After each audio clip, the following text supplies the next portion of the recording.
Welcome to Women at Halftime podcast, but not just for women, for you men too.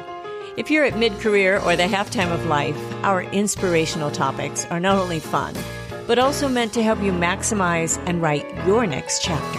Right here with me, Deborah Johnson. Well, hello. It's great to be back with you today. This is Greg and Deb together. Thank you for joining me. And we decided to do a couple of these podcasts and these shows on the retiring athlete. And this applies to most any age, athletic age, but kind of the subtitle, When It's Over. But it doesn't just apply to athletes. This applies to almost anybody in a performance field, because this is what it's like when you feel like your chops, you no longer have those chops, or they're just different. Okay, but we're going to talk about a couple things in what to do next. So thank you for joining me, and for those of you Hi guys. who don't know Greg, he is a retired professional athlete playing up to AAA with the Indians, what used to be called the Indians. The Guardians now, the Cleveland. But anyway, we're going to talk about a couple of these principles on what's next.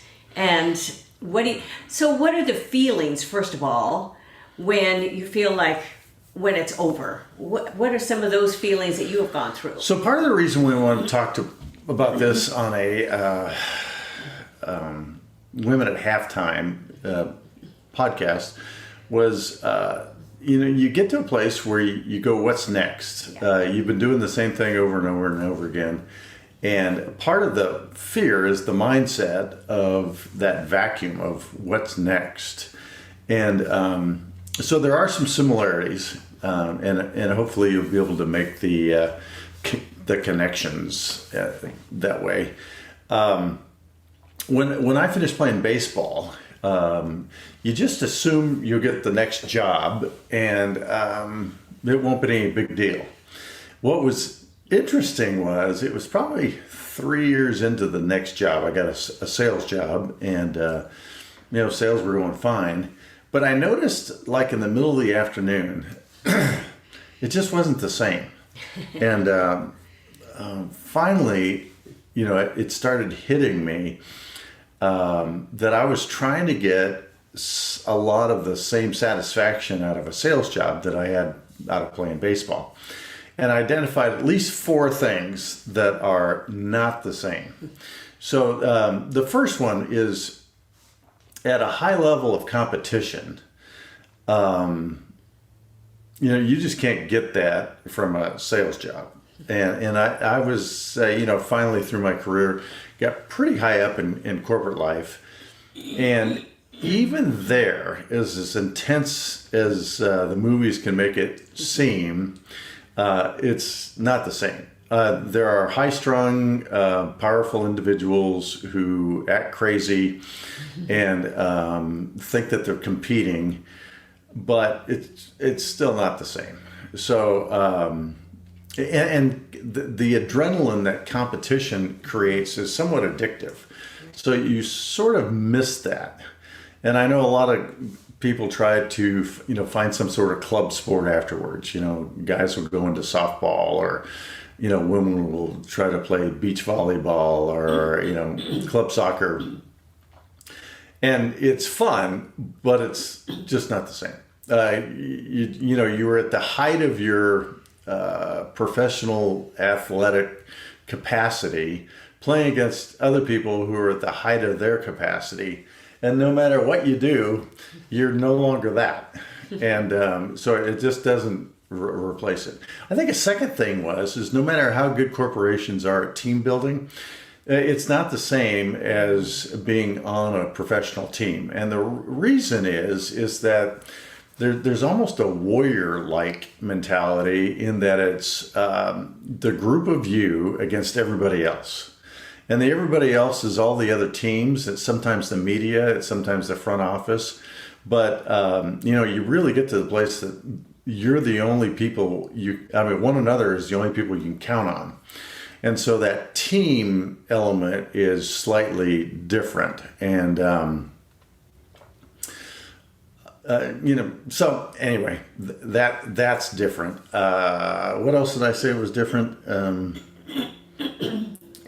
So your schedule. Yes.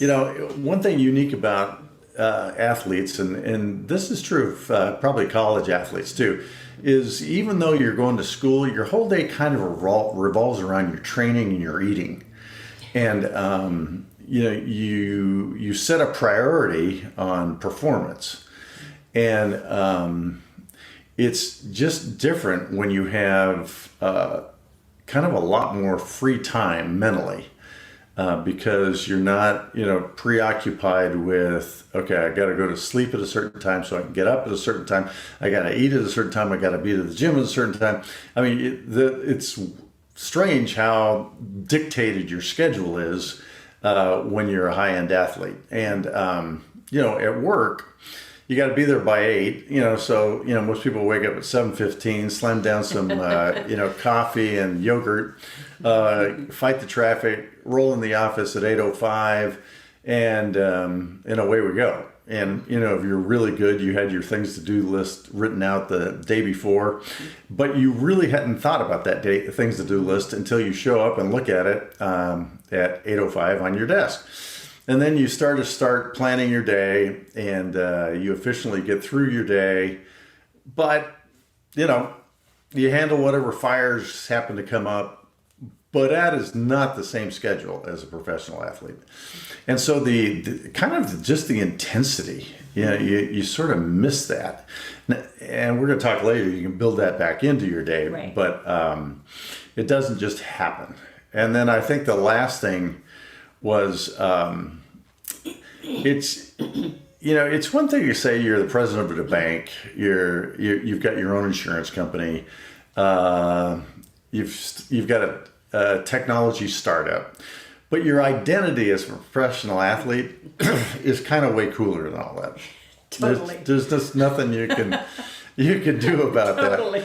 that. And it doesn't matter, actually, it doesn't matter where we are or what. Once I mentioned that Greg played for the Indians, it's all over. Yeah, It is not about me anymore. Nothing I said matters We had a anymore. hysterical moment in Ohio several months ago. We were visiting one of our sons, and I had played for the Cleveland Indians, and we were about an hour from Cleveland when we stop in to a little sports bar for lunch and have lunch, and this little old guy's softball team walks in. They're all 65 to 75-year-olds.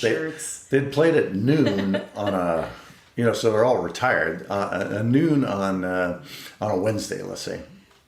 And I'd been like pumping up Deb that she was a, professional speaker and had been a musician and all this stuff. And just as we're walking out the door, and Deb goes, and by the way, Greg played for the Cleveland Indians, and it was like everything stopped. I thought they were going to ask for autographs. They were. The name dropping just went crazy. So there is a little bit. I mean, just They did say one of them managed to say goodbye to me. So, but that was about it. But the point of all of this is you get used to being cool. And then suddenly you're making sales calls to people who really don't want to hear from you. Mm-hmm. And it's just weird walking into, anywhere and not being the coolest person in the room. Yeah. So, and that's, you'd have to be really quite successful to stop people in a room in business. That's a handful of people. Mm-hmm. And so as you transition, you're trying to, figure that out. And, and I would see that if you were a higher mid-level manager at one company and decided you wanted to, that garners a little bit of respect in your, segment of the world. Mm-hmm. If you wanted to suddenly try to become an entrepreneur, mm-hmm. There are some people who say, yeah, entrepreneurs are cool, but pretty much when you're starting up, nobody wants to take your phone call. Everybody thinks your idea is stupid. You just lose that cool factor, and you got to be willing to face it. Mm-hmm. And and somehow rebuild your identity. And Right. those are all the things that a professional athlete has to hurdle. Yeah, and they're very similar to, because it's a performance field, and so I identify with some of those. Not as much as like the total cool factor, but I do get the cool factor when I tell people I still work with the Disney organization and I've done headline entertainment, but the adrenaline, there is nothing like standing at the end of, or edge of the stage or behind a curtain and you can hear the crowd, and that adrenaline that you get when you walk out on that stage and the excitement, and when you no longer are doing something like that, it is there's just a difference there. Yep. Than standing in front of a Zoom camera and doing and speaking to audiences large and small, but it's just different. It's just not this. You're wowing the audience. Now you're trying to give these principles to help them transform their life. So it's a different feel on that other end, in that performance aspect as well. So how do we approach some of these, when you're feeling done or you're feeling over and you can't get that adrenaline? And in one of my talks, in my main talk, actually, the hero inside, I talk about Lindsey Vonn, and when she was changing course and going through her roundabout pretty much, the adrenaline, it was so different. The adrenaline was gone from training, from all of that. It was a shock to her system. And she had thought she was going to quit once, but she ended up, when she finally did quit, it was different. How do you reinvent? How do you even go about doing that? What are those mindsets? What do you, how do you build upon that? So some of the things that can happen, why do you quit? I mean, you could age out. You can get hurt, like you hurt your arm. So, right. And at that point, today, the type of injury that you had back then, they probably fix it overnight. Oh, yeah. Yeah, but back then it was not possible. Back in that day, life circumstances. There's just a lot of things that get in the way here that can change. You can change course, and that you have to accept. So, let's talk about like life skills, or how do you actually do some of this transition? And I thought this was great to do together, because Greg has been that professional athlete, even though I speak to that somewhat, because I've been married to it, and we have a son who's a professional athlete, but I understand some of those, mindsets they're going through.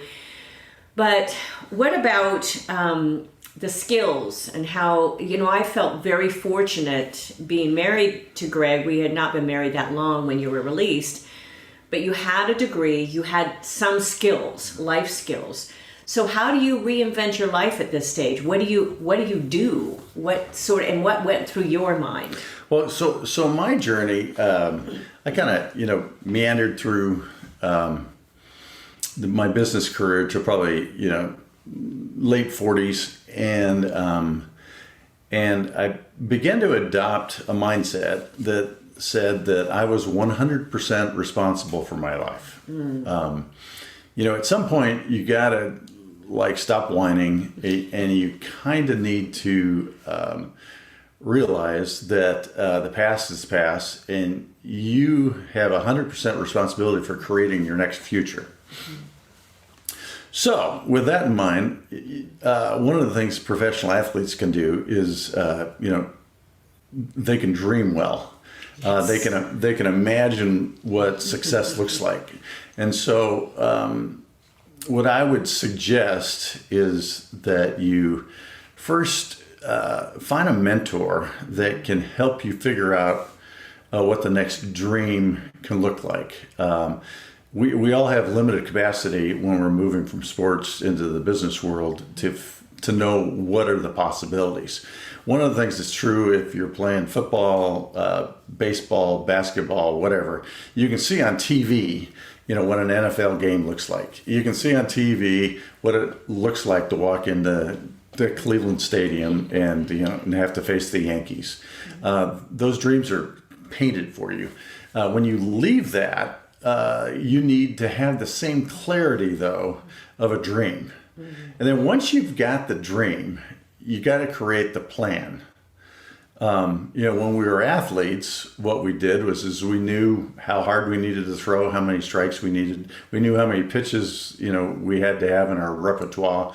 A lot of that's just defined for you. And so you build a plan to be able to execute at that level.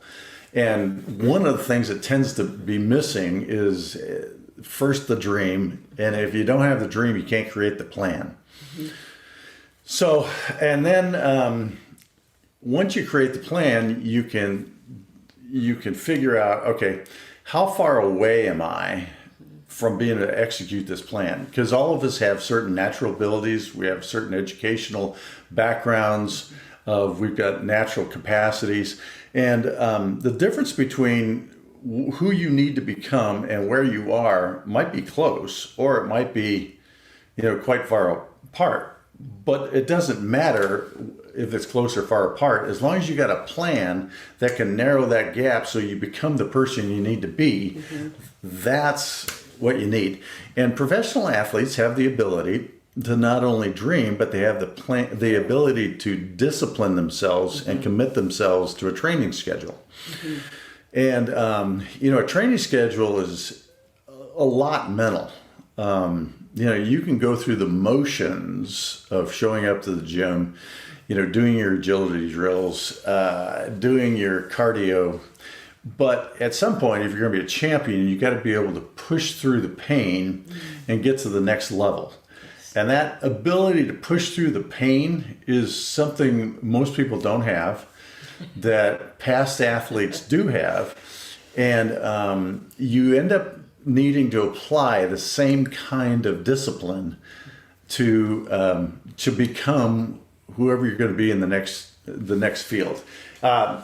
One day I figured out that just in general, I was reading probably 1,000 pages of financial journals a month, and so that's what was going on naturally.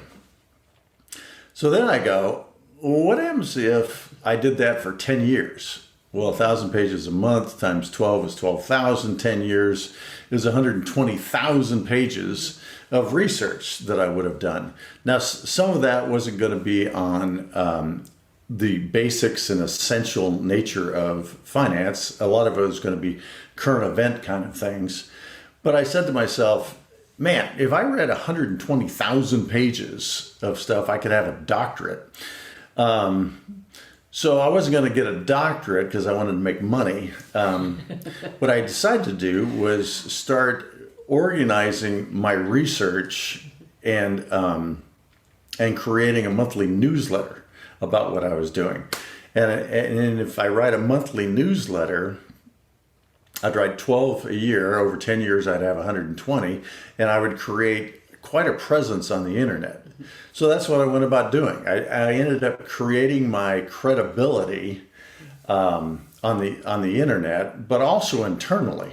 Because as you begin to do this, you begin to wake up to the fact that you are better than most of your competition, which I always tell Debbie, the greatest sale you'll ever make is to yourself. You need to convince yourself that you're better than everybody else in your community. Right. And, I've recently heard Elon Musk say something that to the effect that he was better at manufacturing than anybody else on the planet. Now, whether that's true or not, it mimics the mindset that you want to be able to have. And, he probably is at least in the top 10. So that's what you want to do. You want to go, okay, if I'm going to be an all-star in this industry, what do I need to do? And let's say you're going to be the CEO of a nonprofit, and CEOs of nonprofit need to learn how to raise money. So in order to raise money, you need access to a network of people with money. You need the capacity to cast a vision. The ability to cast a vision is a learned skill. You can take seminars. You can talk to people who are really good at it. You can learn how to cast a vision.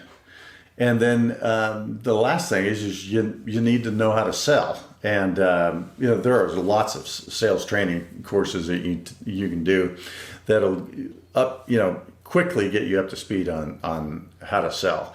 Plus, if you go back to the mentor thing, there's people who, people in their 60s and 70s don't need to compete anymore. Yeah. And a lot of them are willing to give away their information for free, kind of like I am here. And those people can be invaluable to you as you transition in life. Right. And they will not only help you figure out a dream, but they'll also help you figure out how to pursue the dream. And most people who have been highly successful learned how to sell. Yes. You either got to sell a bank on making a loan that they probably shouldn't make. You got to be able to learn how to, acquire manufacturing plants that are a little bit out of your reach. Being able to convince people to enter into a win-win relationship with you is really what life's about. So you've got to learn how to sell.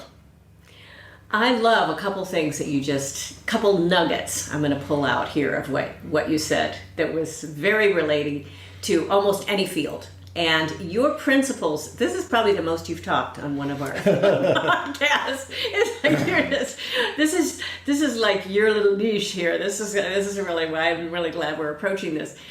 But you said the repertoire of skills. Now, I have been a professional musician. For having a repertoire is very important. Yes. And having a bank of skills and a bank of product, all of that.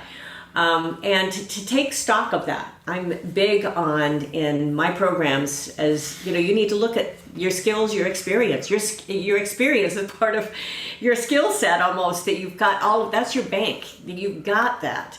And also when you said push through the pain, I don't like to push my body through the pain. To be honest, I'm on those bike rides and I'm trying to push because we're doing another ride coming up together, and I'm tired. It's like, really, I need one more repetition. But I do understand pushing through the pain of preparation. Yeah, I understand this lady knows how to apply seat discipline. It is. I've listened to her in vocal exercises for 40 years. I've listened to her maintain her piano chops, and all those people that are tired of doing scales, she's still doing them. Yeah. And she's got the discipline to succeed. And that is, it doesn't matter what field, in pushing through the pain. Right. And especially athletes, though, when we see, some sort of video and someone's complaining, oh, I just can't do what and they're like 35, 30. And it's like, well, get over it. Well, but another thing that I saw with athletes is that they're not used to reading. Well, if you're going to transition, you got to develop the same discipline you applied in running or agility drills or lifting. You got to stay in your seat and figure out how to get the reading done and how to digest it. It's a new discipline, but it's a learned skill. Yes. If you're going to succeed, you got to read. Yes.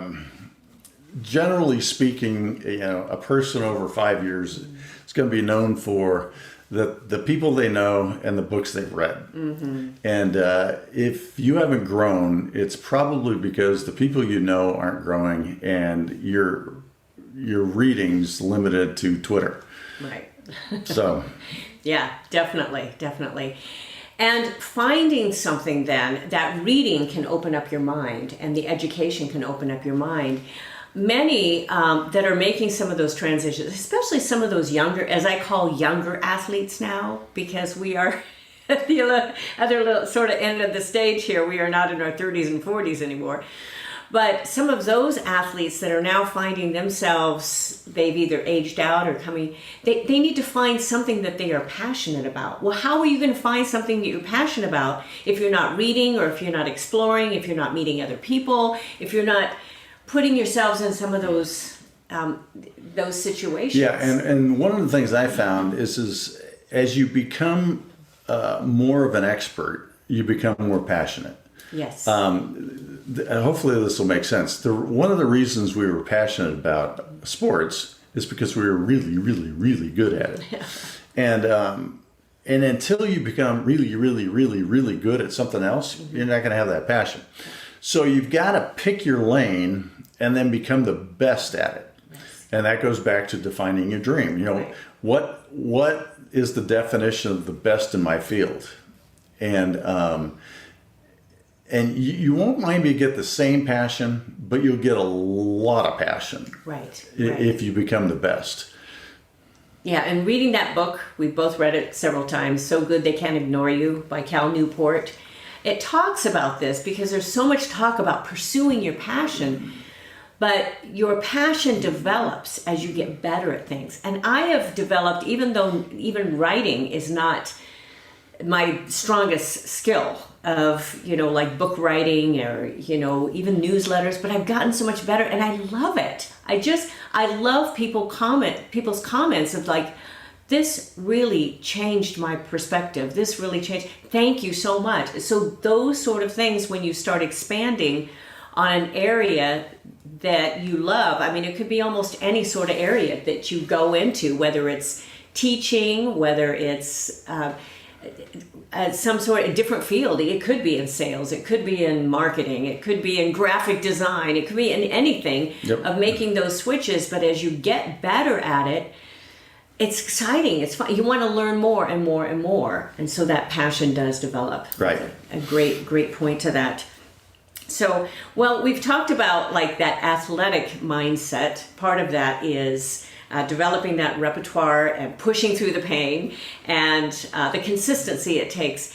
And I want to bring out one more little thing of the difference in that athletic training is because you usually have a coach there. A lot of us don't always have a coach right by us saying, you show up at this time and you're going to train this and you're going to do this and you're going to do this and you don't do this and down for 100 push-ups. That sort of stuff is what happens with that sort of training. So understanding that you need to put yourself on some sort of training for that athletic mindset in pursuing something new and pursuing something different. And you may fail or you may not like what you go. It might take 10 tries of different things. Yep.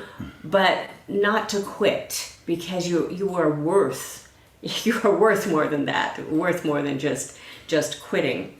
So what are some other little things as we close this off? We've really covered a lot of ground today. I loved your main points. There will be an article that goes with this, so make sure you read that, because I usually sum up a lot of these things and even give you some more resources. And I wrote down a little quote from John Wooden that was really appropriate here. It's the little details that are vital and little things that make big things happen, and those little steps. And if you've seen any of my articles or podcasts, even when I talk about tiny habits and atomic habits, it's those little things that we put in our life, consistency, and that'll make the difference in being able to make a life change. Yeah. So when you feel... I would guess to end, we'll talk a little bit about mindsets. So when your athletic career ends, your momentum stops. You'd been moving up and had lots of career momentum, and when you transition, your momentum stopped. And so part of your mental hurdle is you got to create new momentum. And I encourage you to really assess some of your soft skills. So as an athlete, some of your soft skills are you're not afraid of success. You'd be shocked at how many people you're competing against in the business world are afraid of success. So what success feels like, you're comfortable with being successful. So that's a soft skill. Second, you've got mental capacity to discipline yourself that most people don't have. Use that to get momentum going. Also, you can't really discipline yourself and apply the mental aspect until you have a clear picture where you're going. So you got to figure out where you're going to go and what on a daily, weekly, and monthly basis can you do to get yourself to where you want to go. Now remember, goals can't be monetary because they're outside of your control. Right. Goals can only be about things that you can control. So you can control how many hours a week you work. You can control how many hours a week you read. You can control what training institutes you go to. You can control the expansion of your personal network. Those are things you control. Generally speaking, as you know, when you train right, the results follow. And the same thing is true in your business life. But you got to figure out where you want to go and how you're going to get there. And then just apply your mental toughness to achieving that. Right.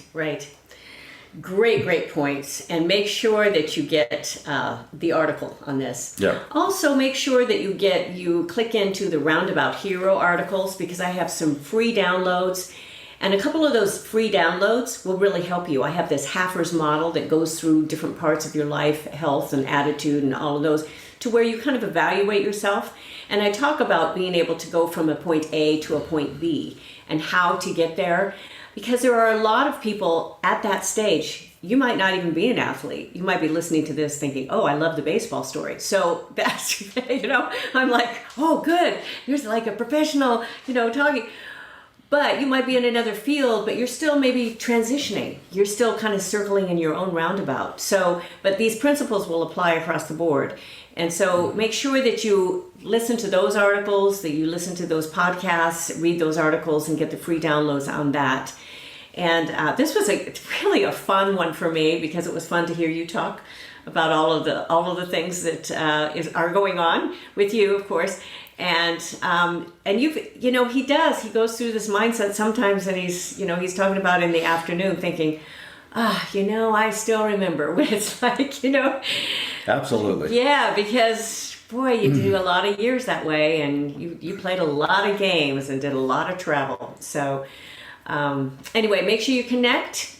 Get on our newsletter, our weekly newsletter. We don't spam you, but goalsforyourlife.com/newsletter. It's free.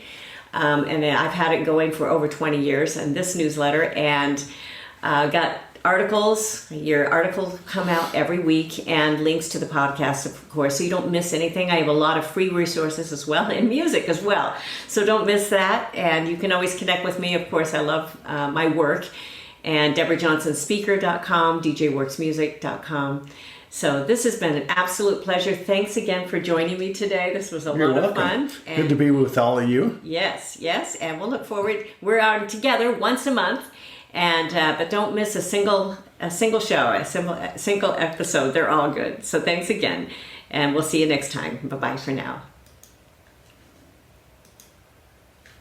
Thank you for joining us. It is because of our wonderful listeners like you that we keep going strong week after week. We'd love it if you'd share and follow us to not miss a single show, and even write a review. You can also find all of our articles, products, and links at womenathalftime.com.